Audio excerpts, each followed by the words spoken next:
A kingdom of unimaginable gold vanished from history without a single battle. This is the lost world of Urartu, an ancient superpower whose story of wealth and catastrophic collapse holds urgent lessons for us today. By the end, you will understand the real reasons why mighty empires fall. We will investigate how a civilization so advanced could simply disappear, and what clues were left behind in its silent mountain fortresses.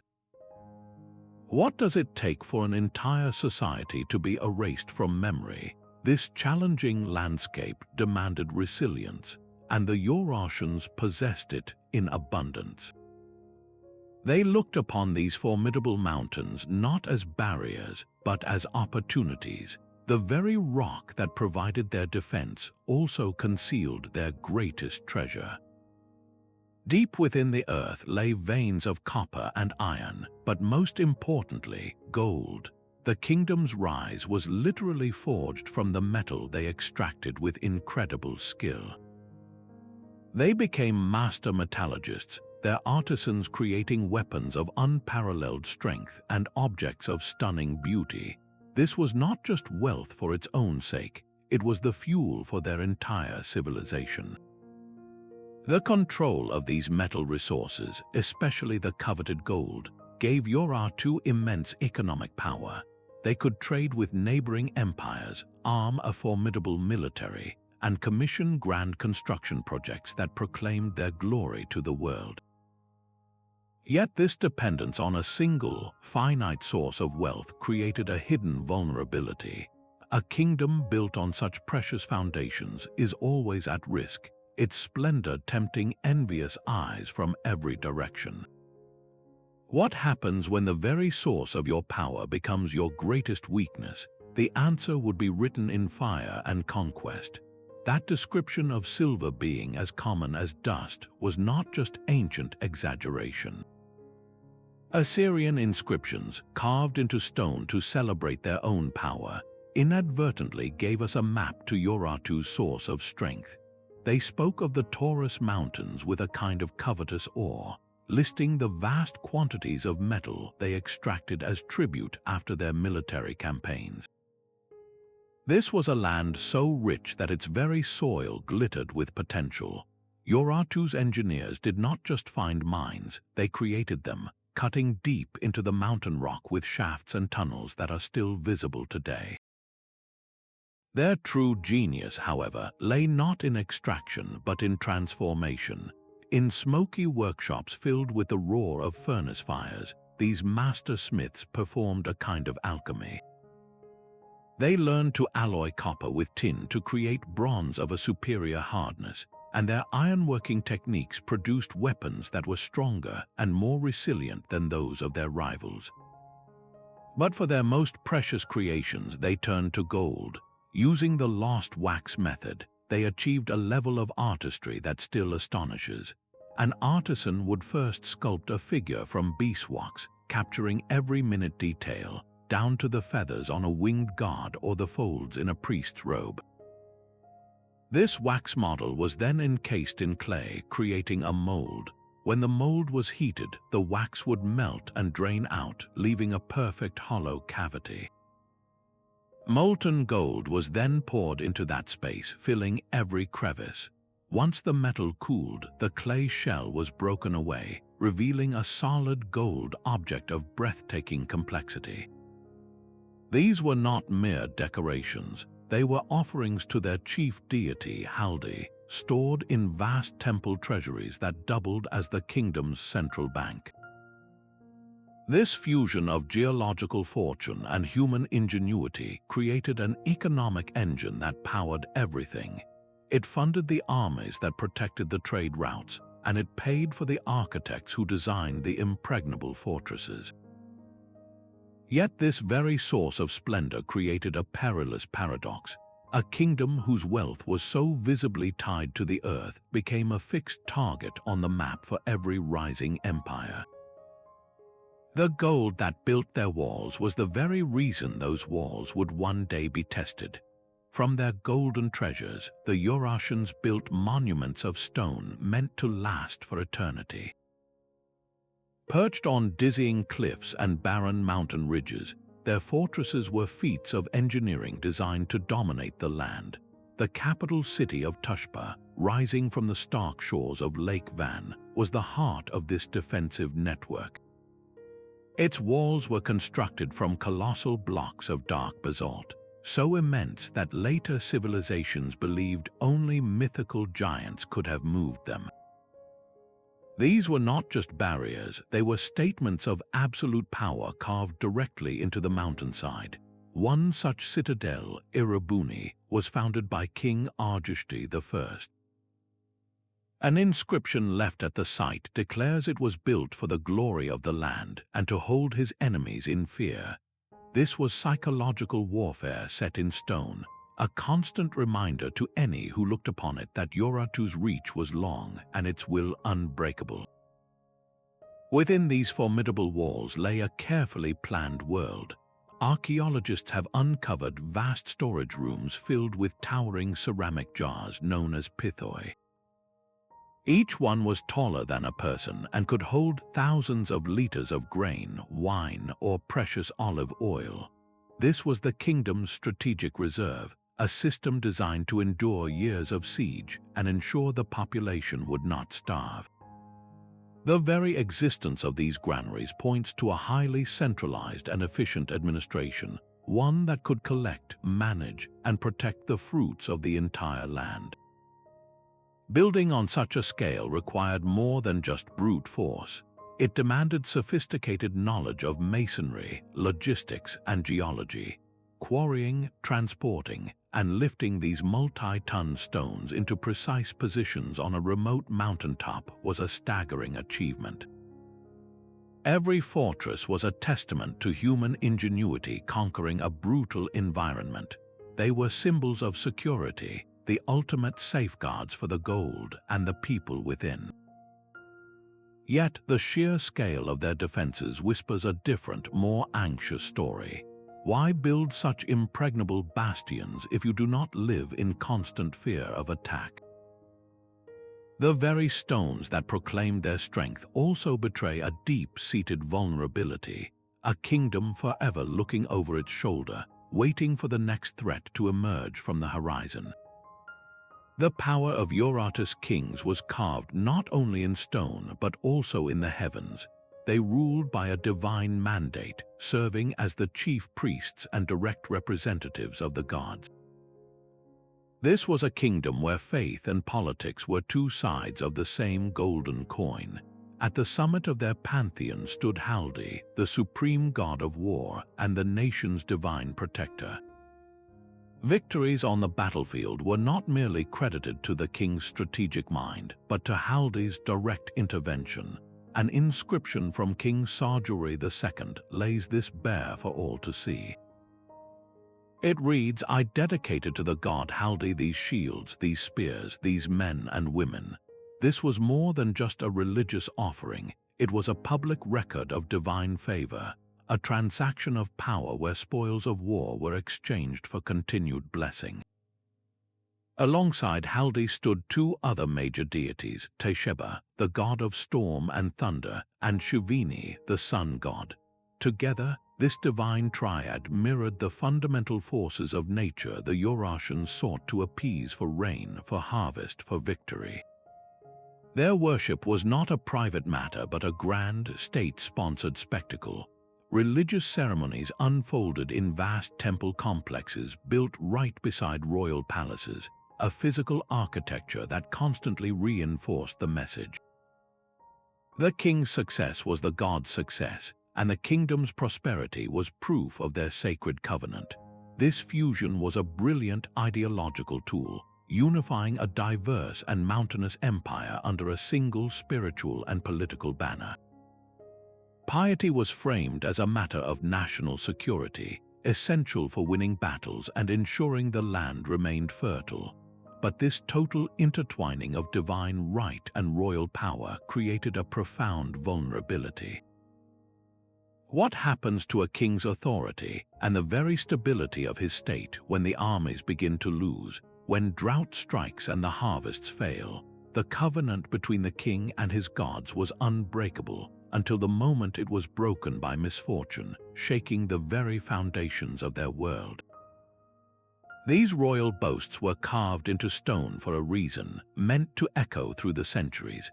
The voice of Urartu reaches us not through fragile papyrus, but through the enduring hardness of rock, in a unique cuneiform script they adapted from their Assyrian rivals. Unlike the epic poems or complex legal codes of other ancient cultures, these inscriptions are starkly practical. They are royal annals, the official bulletins of the state, meticulously recording military campaigns, the founding of new cities, and lavish dedications to the gods. One of the most critical of these texts is the Meha Kapisi, or Gate of Maya, inscription commissioned by King Ishbuini. This was more than a list of achievements. It was a foundational document designed to cement the royal lineage and establish the supreme god Haldi as the unchallenged head of the pantheon. It set the ideological template for the entire kingdom. Deciphering this script has been a monumental task for epigraphers, the scholars who specialize in ancient inscriptions. They discovered that the Urartian language was a linguistic puzzle, belonging to neither the Indo-European nor Semitic language families that dominated the region. Instead, it was a relative of the ancient Hurrian language, making it a linguistic isolate, a unique tongue that highlights just how distinct this civilization truly was. The story these stones tell is one of relentless expansion. They provide a year-by-year account, coldly listing the names of conquered cities, the numbers of prisoners taken, and the staggering quantities of looted livestock, gold, and silver. The tone is boastful, repetitive, and deeply formulaic. Yet this repetition is precisely what makes them so valuable. They offer us a direct, unfiltered window into the mindset of the Urartian elite.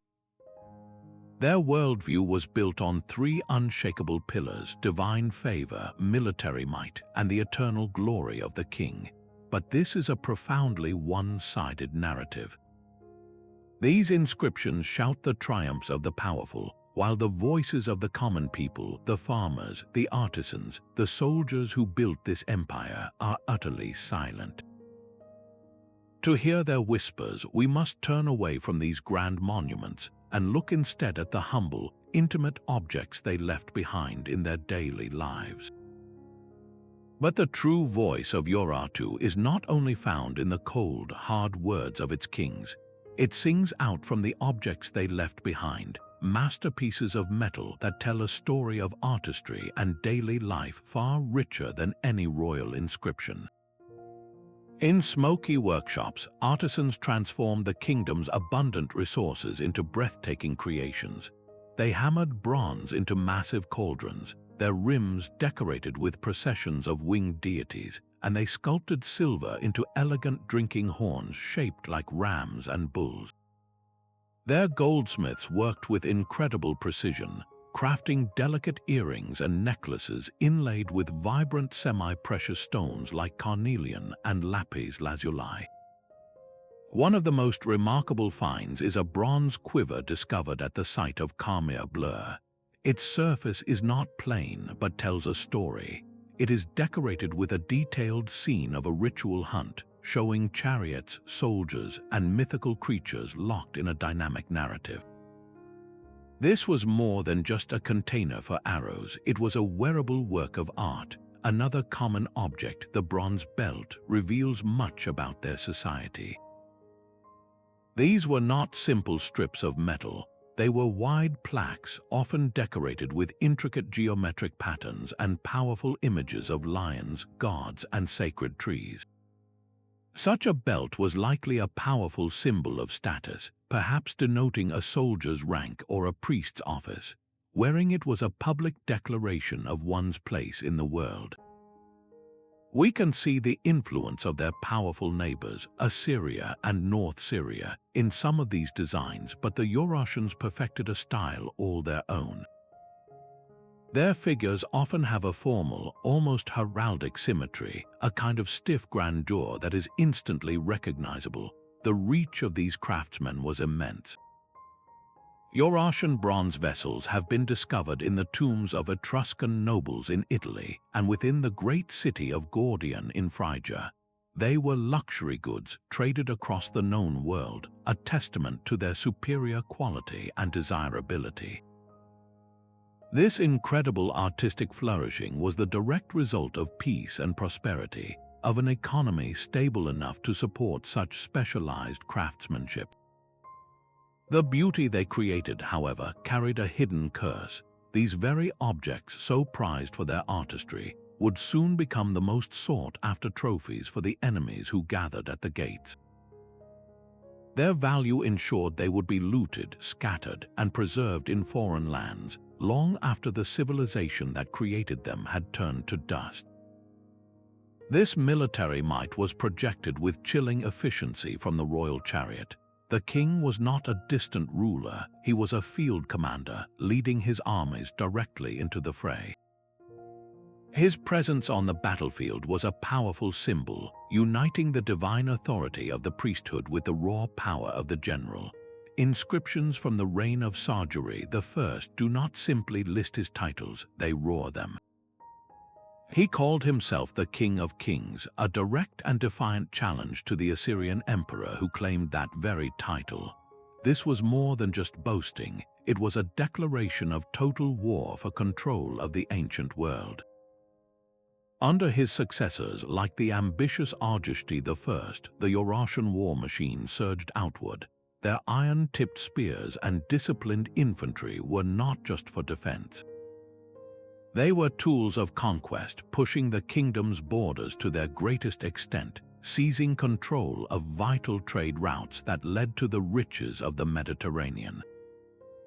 Each new fortress they built on a conquered ridge was a permanent statement of ownership, a garrison from which their power could radiate across the valleys. This expansion, however, came at a tremendous cost. The kingdom was digesting a vast and unwieldy empire, composed of many different peoples and cultures who had been brought under the yoke by force. Governing such a diverse territory required constant military pressure, draining the treasury and stretching their armies thin across 1,000 miles of mountainous terrain. The very iron that forged their weapons also forged a trap. Every new territory demanded protection, every subdued people required surveillance. The engine of their growth was beginning to overheat, fueled by an ambition that saw no limits. And on the southern horizon, the Assyrian Empire watched and waited for the perfect moment to strike. For over 2 centuries, the kingdom of Urartu operated under the watchful eye of a voracious southern neighbor. The Assyrian Empire was the superpower of its day, a sprawling, militaristic state whose annals openly described Urartu as a rich prize, a rebellious mountain land that required periodic pacification and plunder. This was not a simple story of good versus evil, but a complex and brutal relationship defined by a tense push and pull. In times of Assyrian weakness, Urartian kings would push their borders south, seizing control of vital trade routes. Yet whenever a powerful Assyrian ruler like Tiglath-Pileser III took the throne, the focus of his immense war machine would swing north, resulting in punishing invasions. The famous bronze bands of the Balawat gates show this conflict in stark detail. They depict Assyrian soldiers scaling the walls of Urartian cities. Their disciplined ranks a terrifying contrast to the chaos of the defenders. The spoils they carry away are meticulously recorded: piles of elaborate furniture, stacks of finely worked metal vessels, and lines of captured civilians. This was economic warfare waged with absolute violence. The struggle was fundamentally about resources, a fight for dominance over the lucrative trade in metals, timber, and horses. This perpetual state of Cold War, punctuated by bursts of searing conflict, forced Urartu into a defensive posture that drained its treasury and strained its administration. The need to maintain a massive, ever-ready military to fortify every mountain pass and to stockpile grain for sieges placed an enormous burden on the kingdom's wealth. The very gold that built their civilization was now being spent at an unsustainable rate just to keep the wolves from the door. How long could any kingdom, no matter how rich, endure such relentless pressure without cracking under the strain? The boasts of King Argishti I echo with the confidence of absolute power.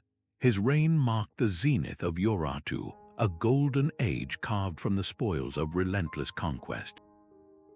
He did not merely fight battles, he reshaped the very map, pushing the kingdom's frontiers to the shores of Lake Sevan and deep into the northern highlands. His most enduring legacy was the foundation of a new city, Irrabuni, a mighty fortress that would one day become the heart of modern Yerevan, but such ambition required a terrifying workforce. His own inscriptions coldly detail the capture of hundreds of thousands of prisoners, masses of humanity uprooted from their homes and put to work building the walls, palaces, and canals that proclaimed his glory. This was an empire built by the hands of its enemies. His son, Sojuri II, inherited this relentless drive, leading his army on annual campaigns to solidify his father's gains. He pushed westward, directly challenging Assyrian influence in Syria, a bold move that revealed a kingdom feeling its strength, unafraid to stare down the superpower to its south. The wealth generated during this period was almost beyond comprehension. Rivers of gold and silver flooded the royal treasury, funding not just war but a cultural renaissance. Grand temples rose towards the heavens, their walls adorned with vibrant frescoes. Ingenious irrigation canals, some stretching for dozens of miles, snaked through arid valleys, transforming them into lush, productive farmland that could feed the growing population and supply the armies. The art from this era is its own testament, displaying a sophistication and self-assurance that only comes from a civilization at its peak. The annals from this time are filled with a sense of invincibility, a conviction that the favor of the god Haldi was an unbreakable shield. Yet this very success contained a fatal contradiction.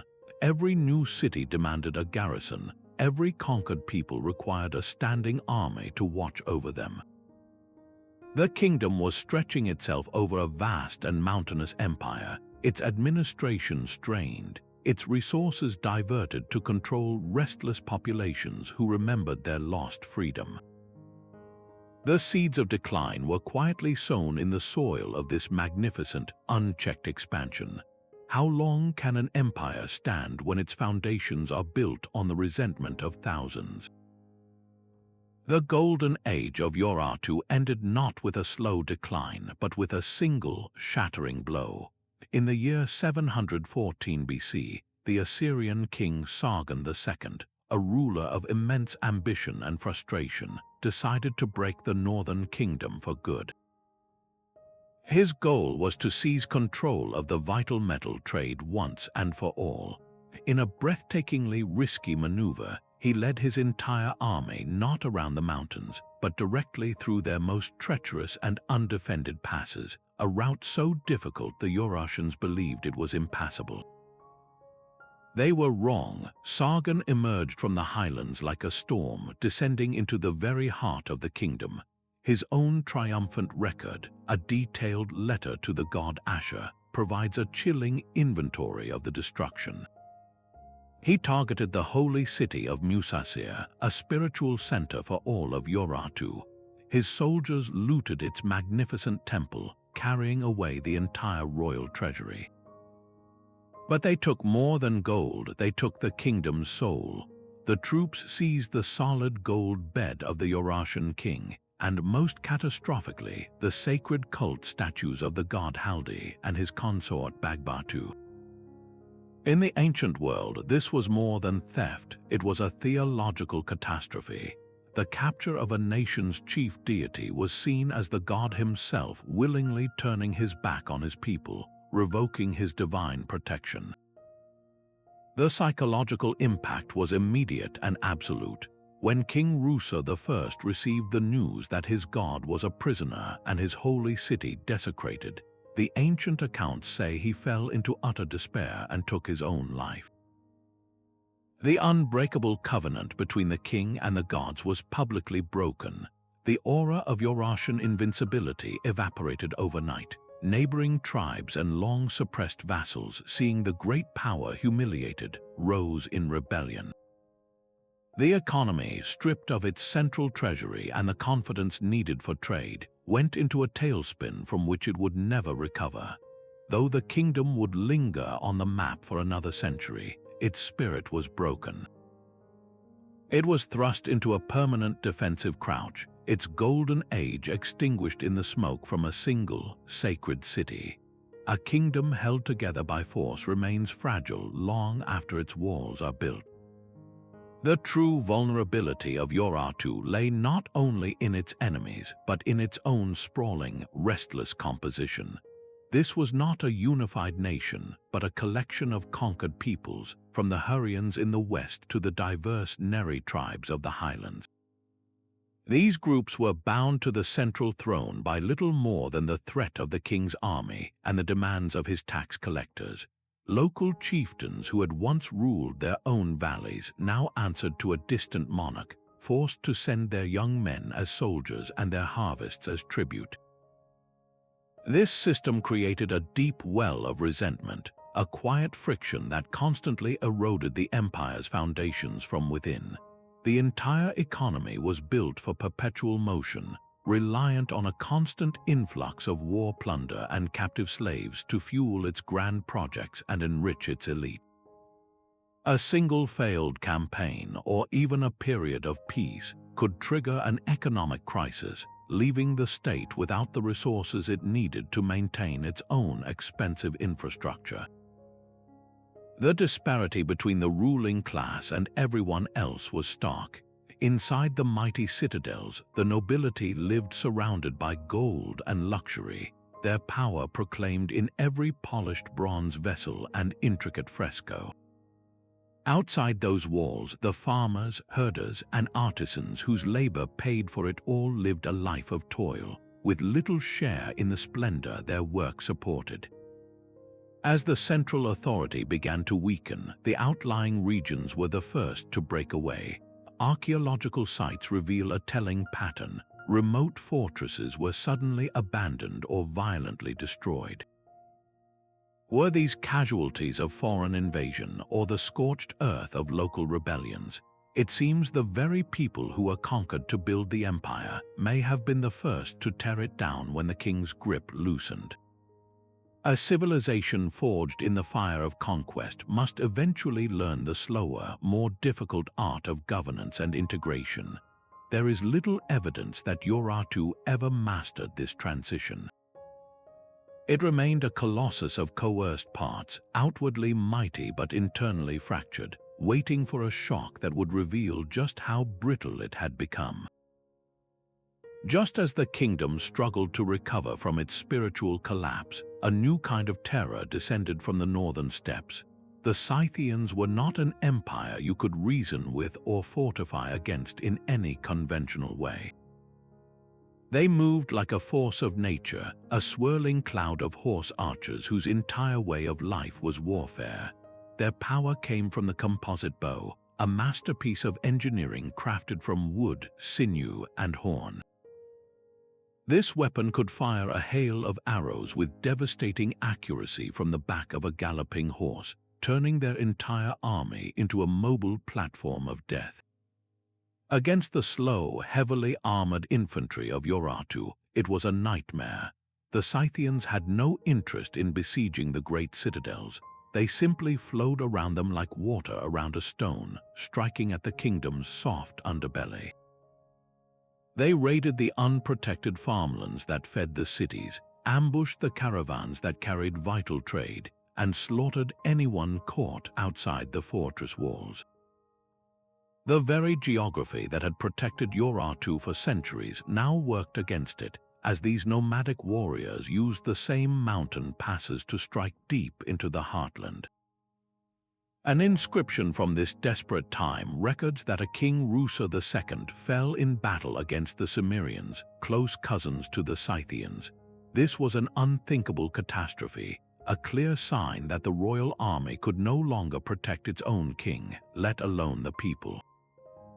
The Scythians were not conquerors seeking to build an administration. They were harvesters of chaos, drawn to the lingering wealth of Urartu's cities like flies to honey. They came for the gold, the metal, and the slaves, and they took what they wanted with impunity. Trapped between the hammer of Assyria in the south and the anvil of the steppe nomads in the north, the kingdom was caught in a pincer from which there was no escape. Its legendary fortresses became isolated islands in a hostile sea, their granaries slowly emptying, their garrisons powerless to stop the bleeding. How do you fight an enemy that refuses to stand and fight, whose only goal is to plunder and vanish back into the endless grasslands? For a civilization built on stone and order, there was no answer. Yet, even amidst the encroaching darkness, a final king attempted to rekindle the flame. Rusa II ascended to a fractured throne and refused to accept its demise. In a monumental act of defiance, he launched the last great building program in Urartu's history. His masterstroke was the foundation of a magnificent new capital, Tashibeni, a city built not just for administration but for survival. Its scale was staggering, a vast complex of palaces, temples, and workshops, all protected by formidable walls. Most telling were its immense storage facilities, rows of colossal jars standing taller than a person, filled to the brim with grain, oil, and wine. This was a fortress designed to withstand years of siege, a final bastion where the kingdom's remaining wealth and knowledge could be centralized and protected. Rusa II did not stop there. He reinforced old citadels and founded new cities across his shrunken domain, a clear and concerted effort to project royal authority and pull his realm back from the brink.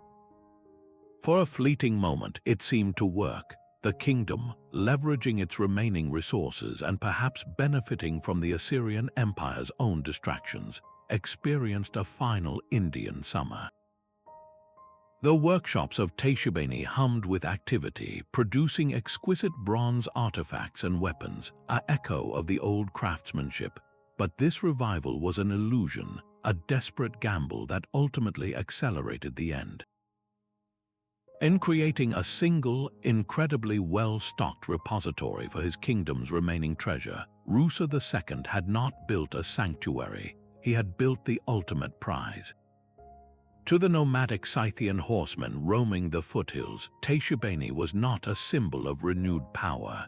It was a beacon, a single, unimaginably rich vault waiting to be plundered. The very walls meant to ensure survival now made the kingdom's last remnants unmissable. This final burst of energy was not a renaissance, but the brilliant, final flash of a star collapsing under its own weight. Sometime around 590 BC, the kingdom of Urartu simply stops. The great royal inscriptions, those proud voices carved in stone, fall silent. The meticulous Assyrian annals, which had tracked their northern rival for centuries, no longer bother to record their name. It was not an ending marked by a final, epic siege or a signed treaty of surrender. It was a disappearance, a slow fading from view until nothing was left but empty citadels and unanswered questions. This was a collapse, not a conquest. The leading theory describes a perfect storm of catastrophes converging at once. Decades of relentless Scythian and Cimmerian raids had severed the kingdom's vital arteries. They burned the farmlands that fed the cities and ambushed the trade caravans that carried wealth and information, slowly starving the state from the outside in. At the same time, the internal bonds of the empire, always strained, finally snapped. Subject peoples, long held in check by fear of the royal army, likely saw their chance for freedom as the central power weakened. A power vacuum following the death of a king without a clear, strong heir would have thrown the entire administration into chaos, turning rival factions against each other instead of uniting against external threats. The archaeological evidence from sites like Teshubeni, the last great capital, is stark and telling. Layers of ash and debris reveal a violent, fiery end. Storerooms were looted, their enormous jars shattered, and the grand halls were burned. Yet there is no clear sign of a new, conquering army moving in to take control, no foreign pottery or new building styles laid over the ruins.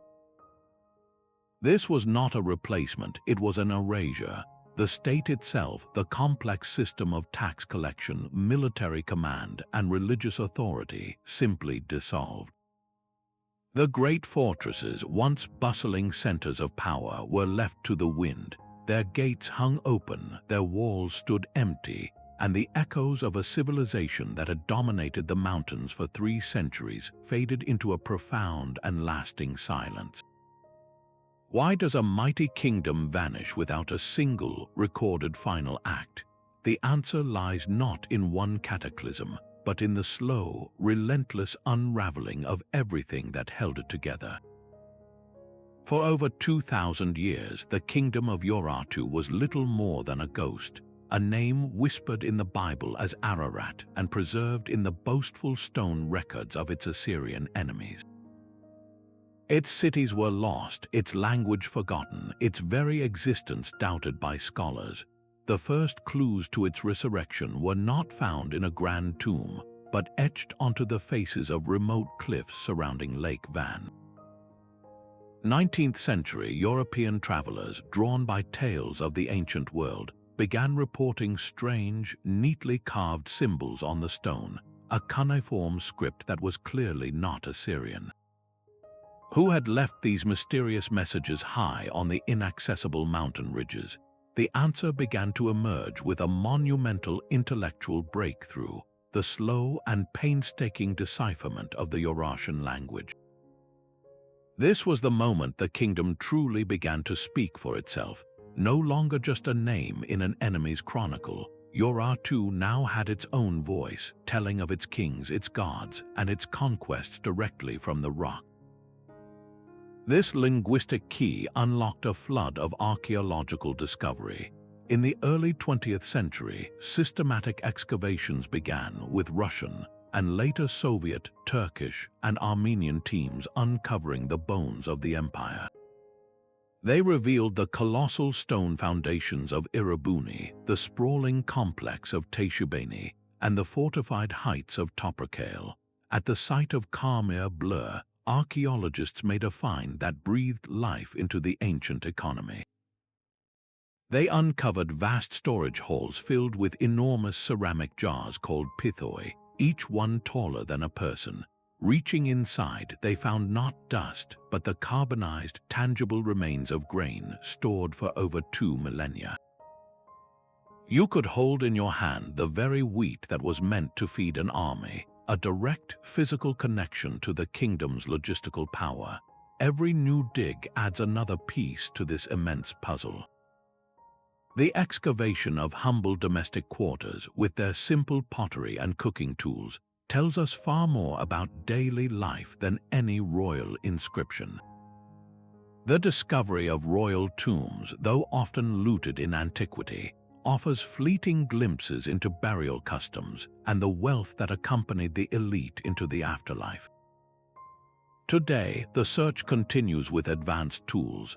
Ground-penetrating radar peers into the earth without lifting a shovel, and satellite imagery scans the terrain from above, revealing the faint outlines of unexcavated settlements and roads. This patient, cumulative work has performed a kind of magic, transforming a shadowy legend into a fully documented, complex civilization. The story of this rediscovery is a powerful reminder that entire worlds, no matter how completely they vanish, can be patiently resurrected from silence and dust. The silence that fell over Urartu's ruins did not mean its gold was forgotten. The very treasures that cemented its power have ignited a modern conflict, one fought not with spears but with legal briefs and international warrants.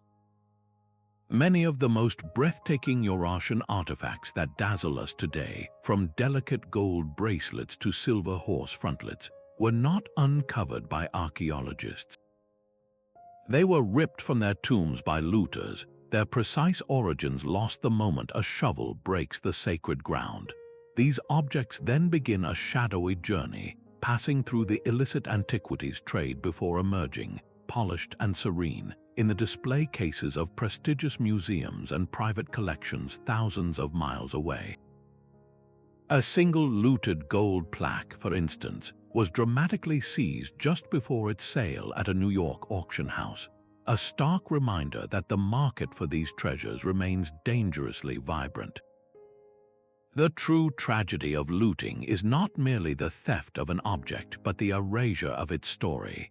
When a gold vessel is torn from an unrecorded tomb, we lose all knowledge of the king who owned it, the artisan who crafted it, and the ritual it was meant to serve. Its context is destroyed forever, leaving behind a beautiful but silent orphan, stripped of its identity and its ability to tell us about the civilization that created it. In response, institutions in nations like Armenia and Turkey are now fighting back, launching vigorous campaigns to reclaim their plundered patrimony. They argue that these objects are not merely art, they are irreplaceable pages of a national story, vital for a people's connection to their own history. The modern fate of Urartu's gold is a haunting echo of its ancient past. Once again, it is a source of immense desire and wealth, yet it continues to generate conflict and profound loss, proving that the battles over this vanished kingdom are far from over. The collapse of a kingdom does not mean the disappearance of its people. When the royal citadels of Urartu fell silent, the farmers in the valleys, the shepherds in the highlands, and the artisans in the towns did not simply vanish into thin air. They remained on the land, their lives continuing amid the ruins of the old order.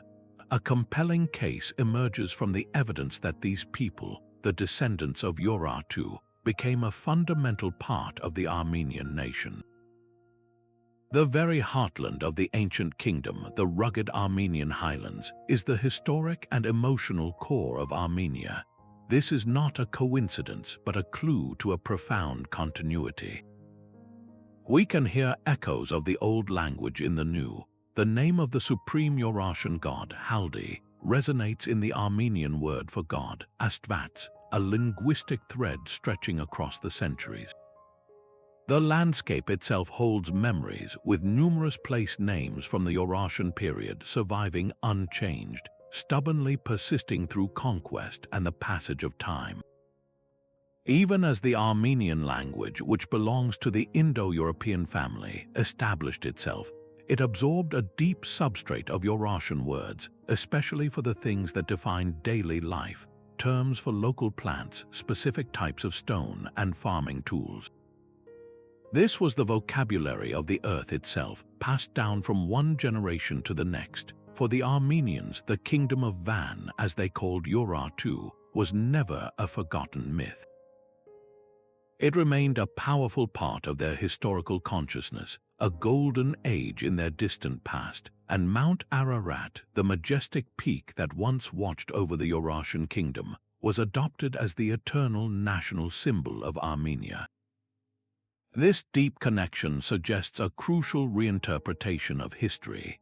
The fall of Urartu was not a genocide or a population replacement.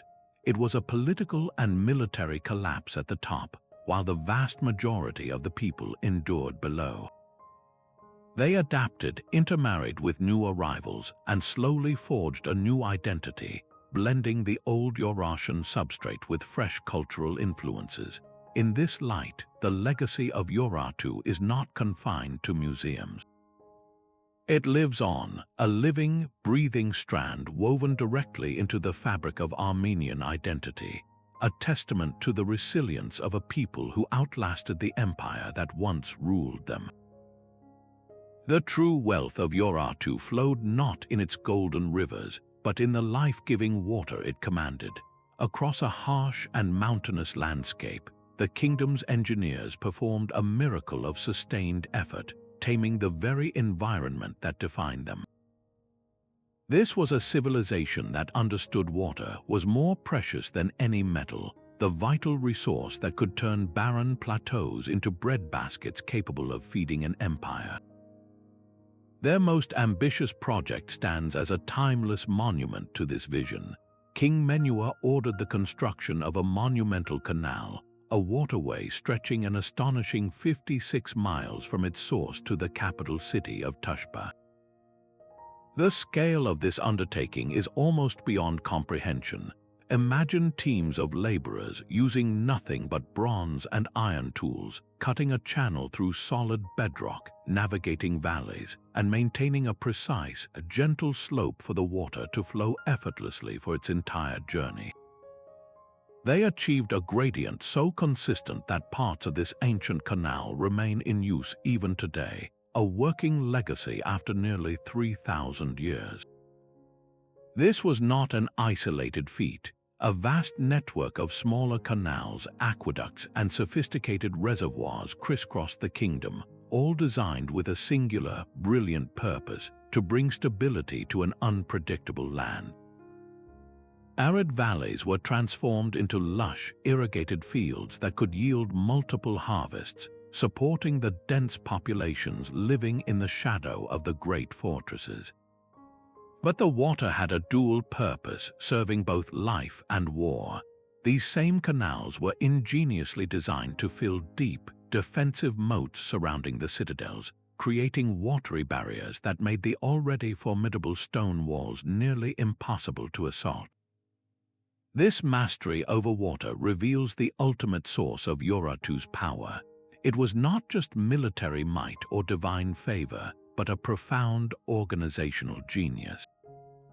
To plan, fund, and execute these decades-long projects required a centralized state with immense authority, one capable of commanding thousands of workers and a specialized class of surveyors and architects. The water itself became a tool of control, binding the kingdom together through shared infrastructure and collective dependency. The most haunting testament to their success is that modern towns and farms in the region still drink from and cultivate lands shaped by these ancient channels. The gold is long gone, but the water still runs, a silent, enduring tribute to the civilization that first taught the mountains to yield their bounty. The enduring silence surrounding Urartu's fall has always been a fertile ground for legend. One of the most persistent stories links this vanished kingdom directly to the Bible, suggesting it was the home of the lost tribes of Israel. While the name Ararat in Scripture certainly refers to this region, there is no historical or archaeological proof that the Israelite tribes were ever settled here. This connection is a powerful echo of a real place, but not a record of actual events. Another common error conflates ancient Urartu with the later, entirely separate kingdom of Ararat that emerged over a millennium later to battle the Roman legions. This is a case of two different empires sharing a name across the vast gulf of time, their stories often blurred together. Then there is the most tantalizing myth of all, the legend of a single, hidden royal treasury, an El Dorado of the Caucasus sealed in a secret mountain chamber as the kingdom crumbled. The reality of Urartian wealth, however, was far more distributed. Their gold and treasures were stored in the fortified temples and palace treasuries of numerous citadels like Tushpa, Irabuni, and Teishebeni. These sites were systematically looted, first by the Assyrians and later by nomadic raiders, their riches scattered to the winds long ago. the idea of one untouched vault awaiting discovery is a romantic dream, but it obscures the true pattern of their loss. These misconceptions often paint the Urartians as a grim, purely militaristic people, their culture defined solely by their massive fortresses and boastful war inscriptions. Yet the intimate beauty of their crafted objects tells a different story. The delicate gold earrings, the bronze belts decorated with sacred trees, and the ornate ceremonial cauldrons all speak of a society that cherished luxury, elaborate ritual, and artistic expression. Their world was not one of unrelenting austerity, but one where power and beauty were inextricably linked. Finally, the collapse itself is frequently imagined as a single, catastrophic invasion that wiped the kingdom from the map in a fiery instant. The evidence points to a much slower, more complex unraveling. It was a gradual fragmentation over decades, a death by 1,000 cuts from internal rebellion, economic strangulation, and relentless nomadic pressure. Letting go of these myths is not a loss. It allows us to see Urartu for what it truly was, a sophisticated and resilient civilization whose real story of rise and fall, woven from archaeology and fact, is more compelling than any legend. Gold was just one part of a far more intricate machine of wealth. The true genius of Urartu lay in its economic system, a complex web of trade, tribute, and state control that transformed raw materials into imperial power. Their kingdom sat at a continental crossroads, perfectly positioned to profit from the flow of goods between the great civilizations of Mesopotamia, the resource-rich Caucasus, and the Anatolian Plateau. They were the ultimate middlemen. From their own lands, they exported the products of their labor and landscape: horses prized for their strength, strong timber for construction, fine wines, and of course, their masterfully worked metals. In return, they imported the luxuries that defined elite status: gleaming ivory, translucent glass vessels, and exquisitely woven textiles. But the most direct injection of wealth came from conquest. Subjugated cities and regions were forced to pay annual tribute, a relentless flow of treasure into the royal coffers. This was not occasional plunder, but a systematic extraction of silver, gold, herds of cattle and sheep, and finely crafted goods, all recorded meticulously by scribes to ensure not a single shekel was missed. Internally, this wealth was managed with an iron grip. The colossal storage jars found in every major fortress were not just for show, they were the linchpin of a command economy. The state collected the agricultural surplus from the farms and the output from royal workshops, amassing it all in these centralized granaries and treasuries. From this central pool, resources were then redistributed, feeding the vast army, paying the administrators, and supplying the laborers building canals and citadels. This system provided remarkable stability, allowing for long-term planning and monumental projects, yet it also created a profound rigidity. The entire economy depended on the flawless function of a central bureaucracy.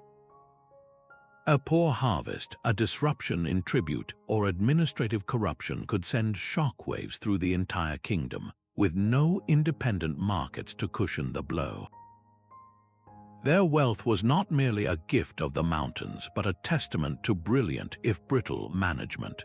The gold built the throne, but it was this economic engine that powered the kingdom's relentless ascent, a machine whose magnificent complexity would become its own unique vulnerability.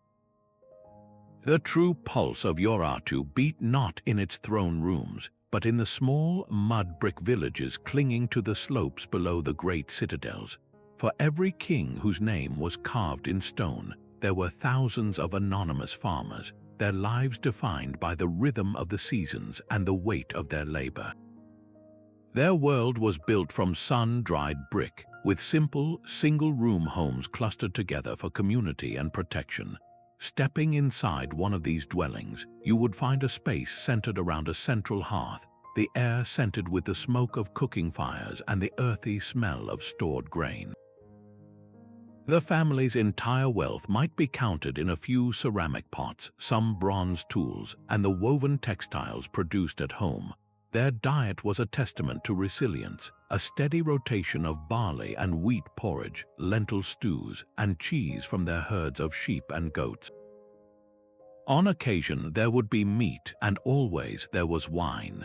Those enormous storage jars, the pithoi, were not just for royal granaries, they were a fixture in every village, holding the wine that was a daily comfort and a vital part of their culture. This was a life intimately connected to the land, but also to the state that loomed above them. From their harvests, a portion was taken as tax to fill the citadel's reserves. From their families, young men were drafted to serve in the king's army. Their existence was a balance between sustaining their own community and fueling the empire's ambitions. What did a farmer think, looking up at those colossal walls that his own grain helped fill? The silence of the inscriptions offers no answer, only the quiet evidence of his plow and his hearth. So how does a civilization of such immense power simply cease to be? The collapse of Urartu remains one of history's great puzzles, and historians have assembled several competing theories, each pointing to a different fatal flaw. One prominent idea is the military catastrophe theory. This view argues that Urartu was simply crushed between two irresistible forces.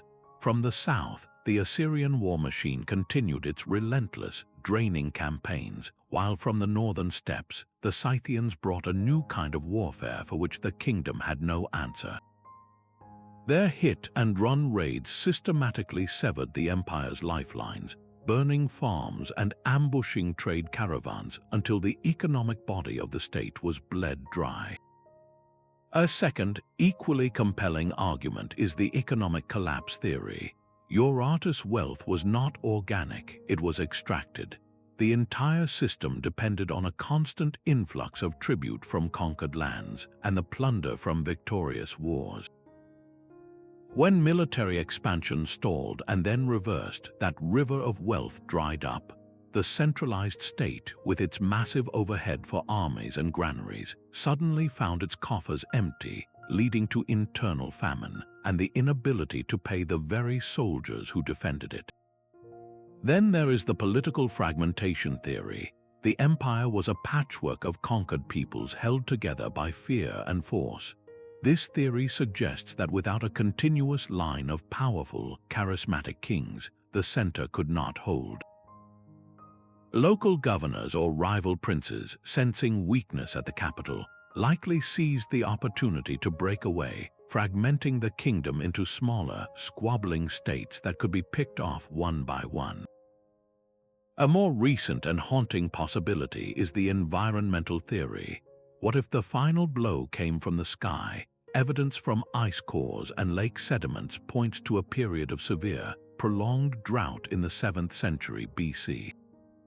A succession of crop failures would have been catastrophic, emptying those giant storage jars, sparking famine, and fueling the very rebellions and instability that crippled the state from within.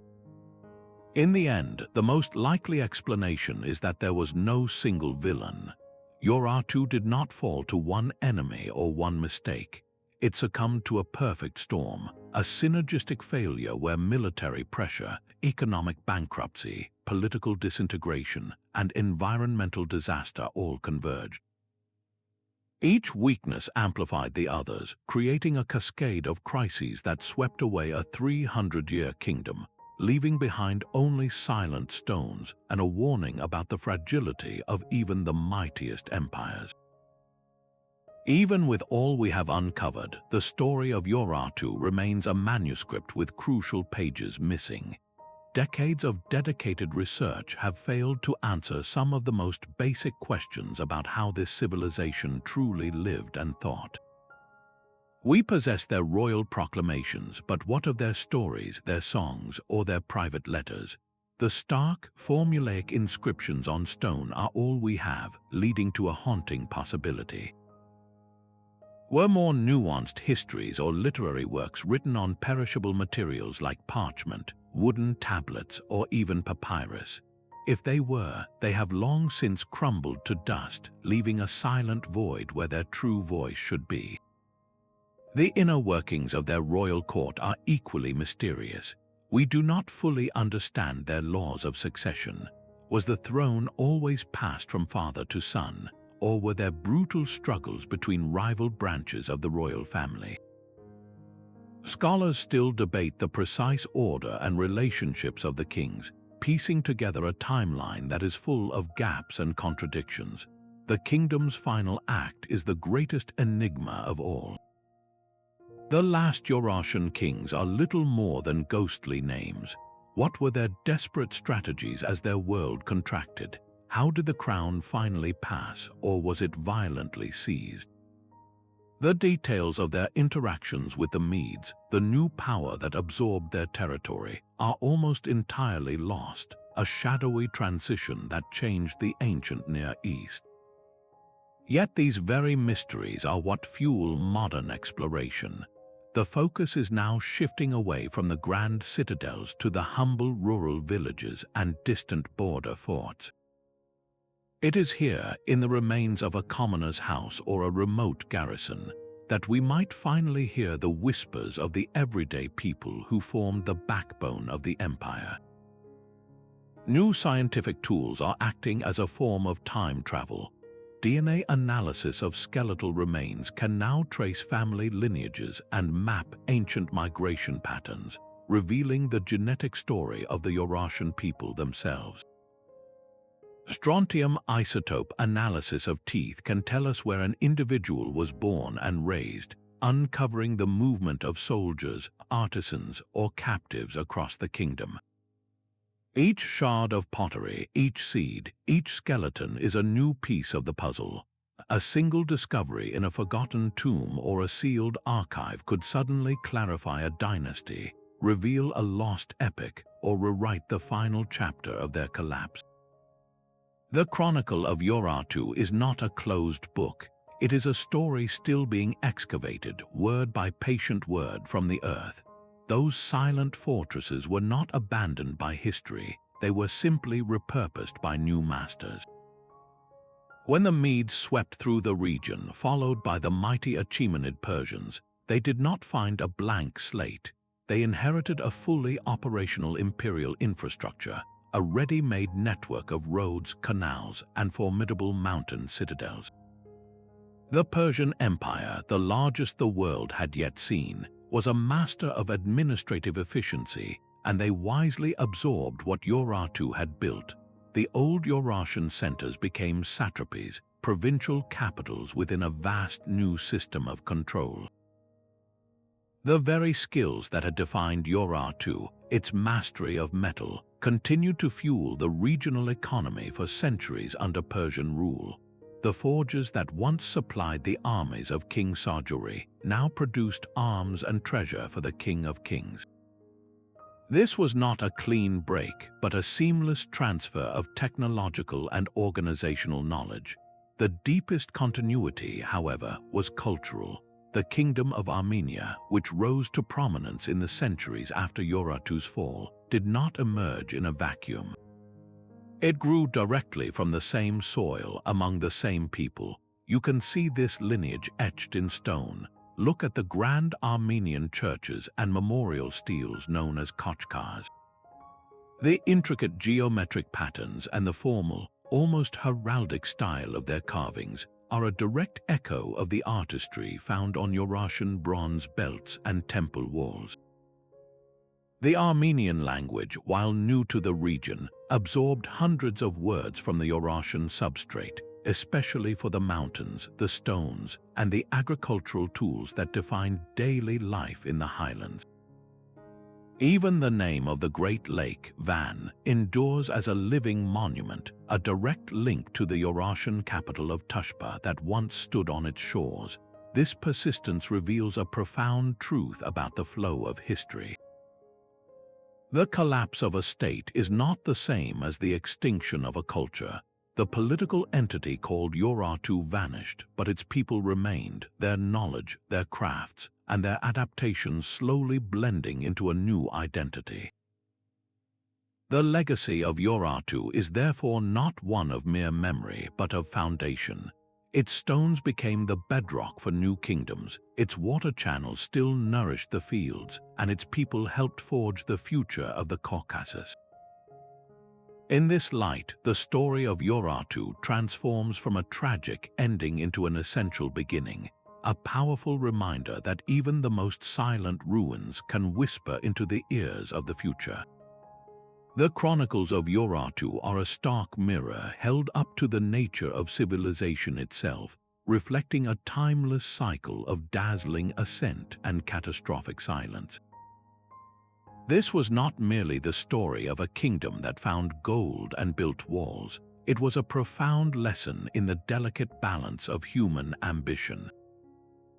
Their wealth forged from the mountains and their power carved into stone were not enough to withstand the converging storms of a changing climate, the simmering resentments of fractured peoples, and the relentless emergence of new rivals from the steppes.